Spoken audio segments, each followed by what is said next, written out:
بسم اللہ الرحمن الرحیم۔ السلام علیکم ناظرین، آج ہم بات کریں گے اپنے ملک پاکستان کی۔ اللہ تعالیٰ کا تحفہ میں 27 رمضان 14 اگست 1947 کو نصیب ہوا۔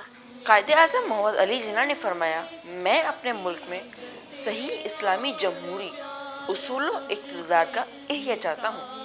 اگر ہم اپنے قائد کی خواہش کو پورا کرنا چاہتے ہیں تو ہمیں اسلامی تعلیمات کو سیکھ کر ان پہ عمل کرنا چاہیے۔